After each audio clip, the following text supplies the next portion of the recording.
Welcome back. तो friends, अभी का वीडियो बहुत ही इंटरेस्टिंग होने वाला है। मैंने टाइटल पढ़ा था, तो टाइटल है India's own area 51 wheeler island top military facts. तो देखते हैं, मैंने तो कभी व्हीलर आइलैंड सुना भी नहीं है। आप लोगों ने वहाँ सुना पे काफी मिसाइल जो लॉन्च होते रहते हैं। हैं? अच्छा, मुझे बिल्कुल भी नहीं पता है। मेरे लिए तो टोटली न्यू टॉपिक है। तो सैटेलाइट्स लॉन्च होते हैं मतलब। अच्छा, तो चलो वीडियो शुरू करते हैं। वीडियो शुरू करने से पहले अगर आप चैनल पर नए हो और आपने अभी तक सब्सक्राइब नहीं किया है तो जल्दी से पहले सब्सक्राइब के बटन और बेल आइकन को क्लिक कर लो, ताकि आपको हमारे सारे न्यू वीडियोस के नोटिफिकेशन मिल जाए जैसे हम अपलोड करें। अगर आपको वीडियो पसंद आता है प्लीज लाइक एंड शेयर। चलिए शुरू करते हैं। सब्सक्राइब कीजिए डिफेंस स्क्वाड चैनल को और बेल आइकन को दबाइए लेटेस्ट डिफेंस वीडियोस सबसे पहले देखने के लिए।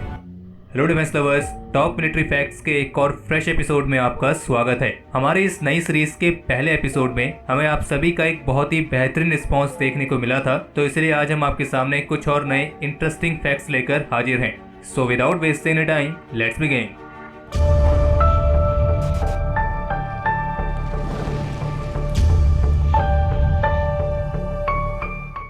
नंबर 10, क्या आप जानते हैं कि 1974 में अमेरिका की सेंट्रल इंटेलिजेंस एजेंसी यानी कि CIA ने एक प्रोजेक्ट एजोरियन को लॉन्च किया था, और ये प्रोजेक्ट खास करके पैसिफिक ओशन में डूबी सोवियत यूनियन ओरिजिन की बैलिस्टिक मिसाइल सबमरीन K-129 को रिकवर करने के लिए था। और सोवियत यूनियन की इस K-129 सबमरीन को रिकवर करने के लिए इसी प्रोजेक्ट एजोरियन के तहत यूएस की CIA ने एक खास तरह की स्पेशल शिप बनाई थी। लेकिन दुर्भाग्यपूर्ण इस प्रोजेक्ट में अमेरिका की CIA सोवियत यूनियन की उस पूरी सबमरीन को हासिल करने के बजाय केवल उसके आगे के हिस्से को ही रिकवर कर पाई थी। और इस प्रोजेक्ट एजोरियन की सबसे खास बात यह है कि ये कोल्ड वॉर के समय का सबसे ज्यादा कॉम्प्लेक्स, सबसे ज्यादा एक्सपेंसिव और सबसे सीक्रेटिव इंटेलिजेंस ऑपरेशन में से एक है, जिसकी कीमत उस समय करीब $800 मिलियन थी। और वही कीमत अगर आप आज के हिसाब से कैलकुलेट करेंगे तो ये कीमत होगी करीब $4 बिलियन। लेकिन इस प्रोजेक्ट पर इतना पैसा लगाने का फायदा कुछ हुआ नहीं, और अब ये भी कह सकते हैं कि इस प्रोजेक्ट एजोरियन के साथ सोवियत यूनियन ओरिजिन की सबमरीन की तकनीक हासिल करने की जो यूएस CIA की योजना थी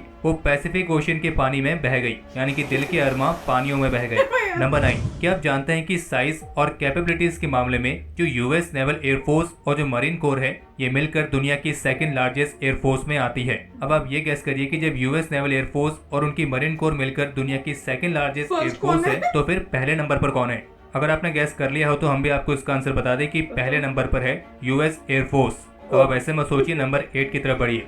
नंबर 8, हमने अपने टॉप मिलिट्री फैक्ट्स के पहले एपिसोड में SR-71 ब्लैकबर्ड एयरक्राफ्ट के बारे में बात की थी, जो कि किसी इंसान द्वारा बनाए गए दुनिया के सबसे फास्टेस्ट एयरक्राफ्ट में गिना जाता है। लेकिन क्या आप जानते हैं कि जब इस SR-71 को बनाया जाना था तब इसके लिए टाइटेनियम जैसे रॉ मटेरियल को हासिल करने के लिए अमेरिका ने दुनिया भर में कई सारी फेक इंडस्ट्रीज बनाई थी, ताकि वो उन कंपनीज के जरिए रशिया से भी टाइटेनियम खरीद सके, क्योंकि रशिया टाइटेनियम के मेन प्रोड्यूसर्स में से एक है। और बाकी अमेरिका और रशिया के बीच कितना प्यार है ये तो आप सभी जानते ही हैं। ये उतना ही प्यार है जितना पाकिस्तान और चीन को भारत से है। नंबर 7, 2005 में वॉर गेम के दौरान एक ऐसी घटना हुई थी जिसे सुनने के बाद आप भी सोचेंगे कि ऐसा कैसे हो सकता है। असल में हुआ यह था कि एक single Swedish diesel electric submarine ने अमेरिका के nuclear powered super carrier USS Ronald Reagan को डिफीट कर दिया था, या फिर यूं कहें कि वर्चुअली उसे डुबो ही दिया था। और इसका कारण यह था कि स्वीडन की वो सबमरीन इतनी ज्यादा साइलेंट थी कि पैसिव सोनार उसे डिटेक्ट ही नहीं कर पाई थी। और इसके चलते सबमरीन ने इस वॉर गेम के दौरान मल्टीपल हिट करके स्कोर किए थे, यहाँ तक कि हिट करने के बाद वो चले भी गई थी तब भी उसको डिटेक्ट नहीं कर पाए थे। नंबर 6, क्या आप जानते हैं कि अमेरिका के F-22 फाइटर की टेक्नोलॉजी इतनी ज्यादा सुप्रीम है कि अमेरिका ने ये फाइटर आज तक किसी भी देश को एक्सपोर्ट नहीं किया है, यहाँ तक कि इजराइल जैसी अपनी फ्रेंडली कंट्रीज को भी नहीं। हाँ, मैं मालूम है कि अभी आप में से कुछ ये कहेंगे कि अभी कुछ ही दिन पहले रिपोर्ट आई है कि अमेरिका अपने F-22 फाइटर इजराइल को देगा, लेकिन फिर भी इस रिपोर्ट को लेकर कंफर्मली तब तक नहीं कहा जा सकता है जब तक कि सच में ये फाइटर्स इजराइल को एक्सपोर्ट नहीं हो जाते हैं। नंबर 5, क्या आप जानते हैं कि अमेरिका का जो F-35 फाइटर है उसके पायलट जो हेलमेट पहनते हैं उसके अकेले की ही कीमत करीब $4 लाख है, और ये हेलमेट F-35 के हर एक पायलट के हेड के अनुसार ही कस्टमाइज किया जाता है। यानी कि इसमें ऐसा नहीं होता है कि F-35 के अगर 2 पायलट हैं तो वो एक दूसरे का हेलमेट इस्तेमाल कर लें। असल में जो हर एक पायलट का हेलमेट होगा वो उसी के हेड के अनुसार होगा, यानी कि वो किसी दूसरे पायलट को आएगा ही नहीं। और इस मुझे नहीं हेलमेट पता पर जो था। इतना $4 लाख का खर्चा किया गया है ये ऐसे ही नहीं Protection के है, लिए बल्कि इसी के चलते इस हेलमेट को दुनिया के सबसे कैपेबल हेलमेट में गिना जाता है और आप इसे इंजीनियरिंग का एक सबसे बेहतरीन पीस भी कह सकते हैं। नंबर 4, इस बात को आप अच्छे तरीके से समझते होंगे, जब कोई एयरक्राफ्ट क्रैश होता है तो उस क्रैश में पायलट की इनवैल्यूएबल कॉस्ट के साथ कई मिलियंस का नुकसान भी होता है। लेकिन आपके हिसाब से आज तक किसी एयरक्राफ्ट क्रैश में सबसे ज्यादा कितना नुकसान हुआ होगा? अगर आप सोच रहे होंगे कुछ $1 मिलियन, तो आपको बता दें कि एक ऐसा क्रैश है जिसमें कीमत करीब बिलियंस में है। आपने बिल्कुल सही सुना, बिलियंस में। और ये हुआ था 2008 में, जब एक B-2 बॉम्बर क्रैश हुआ था। हालांकि उस एयरक्राफ्ट का पायलट इजेक्ट होने में सफलतापूर्वक कामयाब हो गया था, लेकिन उस प्लेन की ही जो अकेले की कीमत थी वो करीब $2.1 बिलियन थी। नंबर 3, क्या आप जानते हैं कि बे ऑफ बंगाल में कोलकाता में 1255 किलोमीटर साउथ ईस्ट पर कुछ आइलैंड्स मौजूद हैं, जिन्हें असल में कोको आइलैंड्स कहा जाता है। और ये कोको आइलैंड्स रणनीतिक रूप से काफी महत्वपूर्ण माने जाते हैं। और ऐसी कुछ रिपोर्ट्स हैं जिनमें यह दावा किया जाता है कि जो नेहरू गवर्नमेंट थी उन्होंने इस जमीन को बंजर समझ के ये जमीन ब्रिटिशर्स को दे दी थी, और फिर ब्रिटिशर्स ने वो जमीन बर्मा को दी, और फिर बर्मा ने 1994 में आइलैंड की ये जमीन हमारे चहेते पड़ोसी देश चीन को लीज पर दे दी थी। और अब चीन इसी आइलैंड की मदद से भारत की मिसाइल टेस्ट पर जासूसी करने का काम करता है।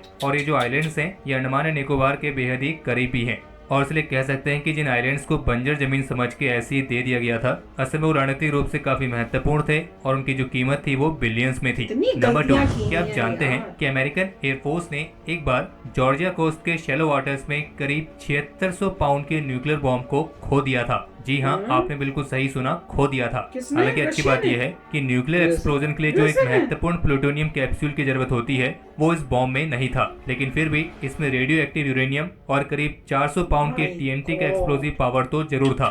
और आपको ये भी बता दें कि अमेरिकन एयरफोर्स ने जो अपना ये बॉम्ब खोया था ये उन्हें मिला भी नहीं था। हालांकि उन्होंने ढूंढने की कोशिश करी, लेकिन कोशिश में सफलता नहीं मिली। अब बाकी ये बॉम्ब अभी कहाँ है और कहाँ पड़ा है इसके बारे में तो तब तक कोई नहीं कह सकता है जब तक कि कुछ, बाकी तो आप समझ ही सकते हैं। फैक्ट नंबर 1 पर आगे बढ़ने से पहले अगर आपको वीडियो पसंद आ रही है तो इस वीडियो को लाइक जरूर कर दें, और अगर चैनल को सब्सक्राइब नहीं किया है तो चैनल को भी सब्सक्राइब कर लें। नंबर 1, यूएस एयरफोर्स के एरिया 51 के बारे में तो आप में से हर किसी ने सुना ही होगा, जो यूएस एयरफोर्स की एक ऐसी हाईली क्लासिफाइड फैसिलिटी है जो Nevada test and training range में आती है, और इस क्षेत्र में हर किसी को जाने की इजाजत नहीं है, और न ही किसी को इस बारे में जानकारी है कि एरिया 51 में एक्चुअल में होता क्या है। और अक्सर समय समय पर अमेरिका के इस एरिया 51 को लेकर कई अलग अलग तरह की कॉन्स्पिरेसी थ्योरीज भी आती रहती हैं।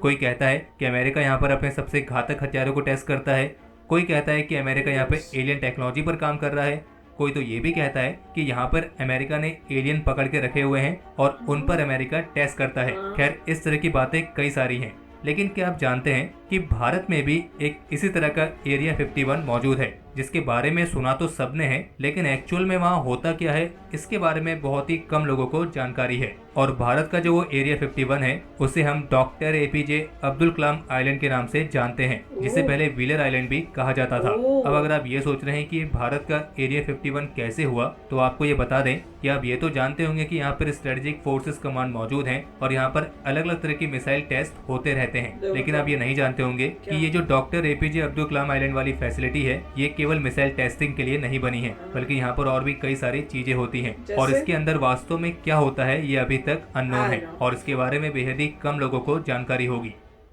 तो हमारे आज के इस एपिसोड के लिए इतना ही। तो फ्रेंड्स, मैं तो वेट कर रही थी कब बताएंगे इंडिया का एरिया 51। वही ना, जैसे यहाँ पे भी एरिया 51 होता है और न्यूज कुछ नहीं पता चलती, सब मिस्ट्री है। एरिया 51 के पास हम गए भी हुए हैं।